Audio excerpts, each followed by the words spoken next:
Another day, another vlog na naman tayo mga kabagis. At for today's video mga kabagis, gagawa po tayo ng steel door.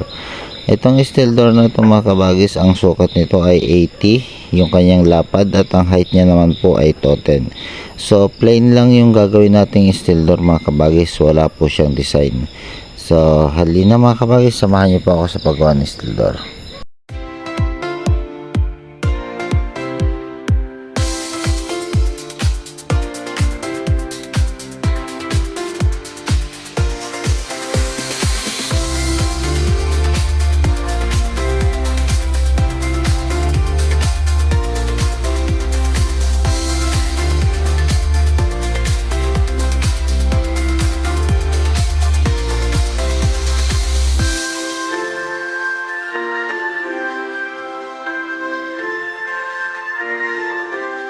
Sa paglagay nga pala ng ating ng plain sheet mga kabagis ay kailangan natin mag-ingat.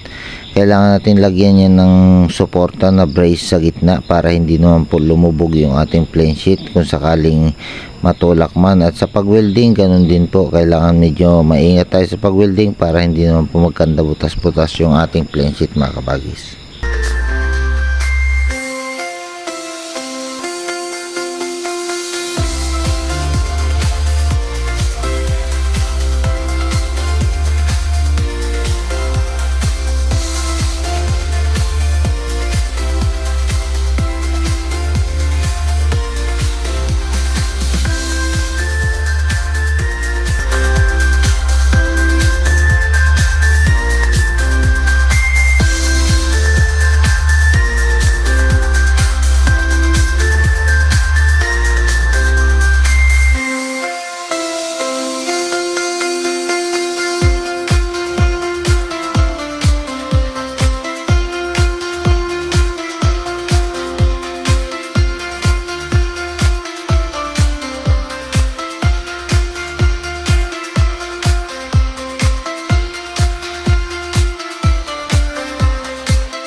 At ayun mga kabagis, matapos nga po nating ilagay yung kanyang plain sheet, isusunod namin nating ikabit itong kanyang doorknob mga kabagis. So sa pagkabit ng doorknob mga kabagis, hindi ka naman mahihirapan dyan kasi mayroon naman po yung instruction o kaya manual kung paano ikabit yung doorknob na yan mga kabagis. At kung nakaabot ka naman na ito sa ating parte ng ating video, paki-follow and share na lang po yung ating video para tulong nyo na lang po sa akin, at mag-iwan na lang po kayo ng bakas o ng comment nyo mga kabagis kung taga saan kayo para alam ko naman kung saan na nakaabot yung ating video mga kabagis. Marami pong salamat.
never be the same. Looking back at the past, all the lessons that I learned. Every fall, every loss was a bridge that I burned. Now I'm stronger, now I'm wiser, got the fire in my soul. Every step, every breath, getting closer to my goal.